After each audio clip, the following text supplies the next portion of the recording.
ಭಗವಂತ ಇರುತ್ತಾನೆ ನಮ್ಮ ಸುತ್ತ, ಅವತಾರ ನಾನಾ ರೂಪವೋ.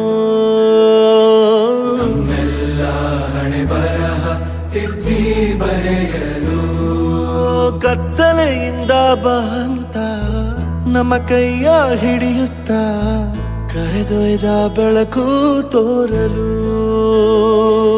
ನಯವಾಗಿ ಗದರೋದು ನಮ್ಮ ಬೆಳೆಸಲು.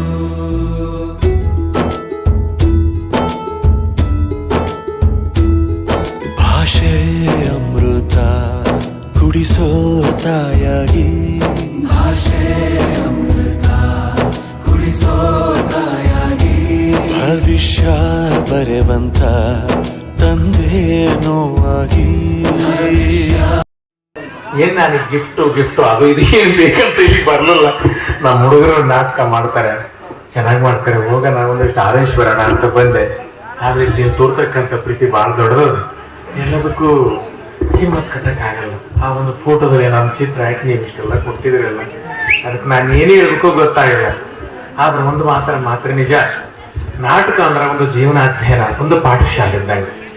10 ಪಾತ್ರಗಳು ಬರ್ತಾವಂದ್ರೆ 10 ನಮೂಲಿ ಜೀವನ ದರ್ಶನ ಆಗ್ತದೆ. 10 ಪುಸ್ತಕ ಓದೋದು, ಒಂದು ನಾಟಕ ಓದೋದು ಒಂದೇನೆ.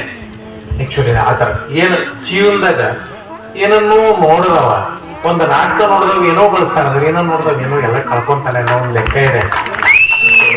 ಮನೆಯಲ್ಲಿ ಮಕ್ಕಳದ್ದನ ಈಗ ಮನೆಗೆ ಸಣ್ಣ ಮಕ್ಕಳಿಗೆ ವೇದಿಕೆ ಮೇಲೆ ಬಂದೋದ್ರೆ ಸ್ಟೇಜ್ ಫಿಯರ್ ಹೋಗ್ತದೆ ಏನ್ರಿ. ಈ ನಾಟಕ ಅಂದ್ರೆ ಹಂಗೇನೆ ಇರೋದು. ಇಲ್ಲಿ ಉದಾಹರಣೆಗೆ ಒಂದು ಮಾತು ಹೇಳ್ತೀನಿ, ಈ ನಾಟಕ ನೋಡ್ತೀರಿ, ಸಂಭಾಷಣೆಗಳನ್ನ ನೀವು ಕೇಳ್ತೀರಿ, ಆ ಸಂಭಾಷಣೆಗಳಲ್ಲಿ ಒಂದು ಸೌಂದರ್ಯ ಇದೆ. ನಿಮ್ಗೆ ಏನಾದ್ರು ಈ ನಾಟಕ ನೋಡ್ತೀರಿ ಮುಂದಿನ ಸವಿರಿ ನೀವು. ಕಟ್ಟರಾತ್ರಿಯಲ್ಲಿ ಒಂದು ಮಾತು ಬರ್ತದೆ, ನಖಗಳಲ್ಲಿ ತಿಂತ ಶಾರ್ದೂಲ ಅಂತ. ನಖ ಅಂದ್ರೆ ಇವತ್ತು ಎಷ್ಟು ಜನರಿಗೆ ಗೊತ್ತಿದೆ, ಅದು ಭಾಷೆ. ನಖ ಅಂದ್ರೆ ಹುಲಿ ಉಗುರು, ಹಿಂಗ್ ಕೈ ಎತ್ತಿಂತ ಉಗುರುಗಳು ನಖ ಅಂದ್ರೆ. ಶಾರ್ದೂಲ ಅಂದ್ರೆ ಹುಲಿ ಅಂದ್ರೆ ಹುಲಿನ ಶಾರ್ದೂಲನ ಹಿಂಗ್ 2 ಪದಗಳನ್ನ ಮಿಕ್ಸ್ ಮಾಡಿ ಹುಲಿನ ಹಿಂಗ ಕೈ ಎತ್ತಿ ನಿಂತಕ್ಕಂಥ ಶಾರ್ದೂಲ ಅಂತ ಅಂದ್ರೆ ಅದ್ರ ಅರ್ಥ ಆ ಸಾಹಿತ್ಯ ಸೌಂದರ್ಯ ನೋಡ್ರಿ ಹೆಂಗದ. ಯಾವಾಗ್ಲೂ ಭಾಷೆನ, ಕನ್ನಡ ಭಾಷೆನ, ಕನ್ನಡ ಸಾಹಿತ್ಯನ, ಅದನ್ನ ಸಂಗೀತದ ಮೂಲಕ, ನಾಟ್ಯದ ಮೂಲಕ, ಒಂದು ಅಭಿವ್ಯಕ್ತಿ ಮೂಲಕ ನಿಮ್ ಮುಂದೆ ಅದೇ ಕನ್ನಡದ ತಾಯ್ನಾಡಿನ ಭಾಷೆ ಅಂದ ಚಂದ ಆ ಬೆಳಗುಗಳ ನಾಡಗಳನ್ನ ಪ್ರಸ್ತುತಪಡಿಸದೇ ಒಂದು ನಾಟಕ. ಅಂತ ನಾಟಕ ನೀವು ನೋಡ್ತಾ ಇದ್ರಿ, ನೀವೆಲ್ಲರೂ ಎಂಜಾಯ್ ಮಾಡ್ರಿ, ದೇವ್ರು ನಿಮ್ಗೆ ಒಳ್ಳೇದ್ ಮಾಡ್ಲಿ.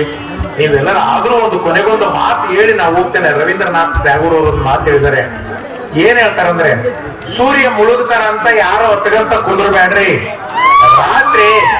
ರಾತ್ರಿ ಚಂದ್ರನ ಬೆಳಕು, ನಕ್ಷತ್ರಗಳ ಆ ಸೌಂದರ್ಯನ್ನ ಬರೀ ನೀವು ಸೂರ್ಯ ಮುಳುಗ್ತಾರ ಅಂತ ಕಂಡ್ರೆ ಅಂದನ್ನ ಕಳ್ಕೊಂತಾರೆ ಅಂತ ಹೇಳ್ತಾರೆ.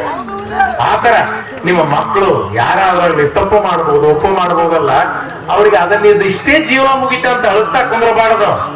ನಾವೇನ್ ಮಾಡ್ಬೇಕು, ರಾತ್ರಿ ಅಂದನ್ನ ಹೆಂಗ್ ಸವಿತೀವಿ ಅದ್ರಾಗ ಮುಂದಿನ ಮಕ್ಕಳ ಭವಿಷ್ಯನ ರೂಪಿಸ್ಲಿಕ್ಕೆ ಪ್ರಯತ್ನ ಮಾಡ್ಬೇಕು.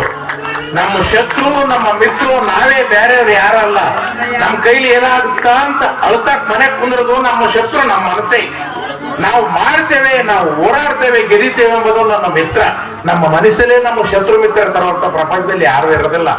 ಹಾಗಾಗಿ ನೀವೆಲ್ಲರೂ ಸಾಧನೆ, ನಿಮ್ ಊರಲ್ಲಿ ಬಂದಿದ್ದೀನಿ, ಏನೋ ದೇವ್ರು ಬಾ ಅಂತ ಬಂದಿದ್ದೀನಿ. ನೀವೆಲ್ಲರನ್ನ ಇದನ್ನು ನೋಡ್ರಿ, ನಿಮ್ ಮಕ್ಕಳನ್ನ ಚಂದ ಬೆಳೆಸ್ರಿ, ಒಂದು ಸಾಧನೆಗೆ ಒಂದು ದಾರಿ ಕೊಡ್ರಿ, ಅವ್ರಿಗೊಂದು ಬದುಕನ್ನು ಬಾಳದಂತ ಹಾರೈಸಿ ನನ್ನ ಮಾತು ಮುಗಿಸಿ ಮನೇಲಿ ನಮ್ಮ ಶ್ರೀಮತಿಯವರು ಒಬ್ಬರೇ ಇದ್ದಾರೆ. ನಾನು ಮನೆಗೆ ಹೋಗ್ಬೇಕಾಗಿದೆ, ಇಲ್ಲಿಂದ ಒಂದು 2 hours ದಾರಿ ಹೋಗ್ತೇನೆ.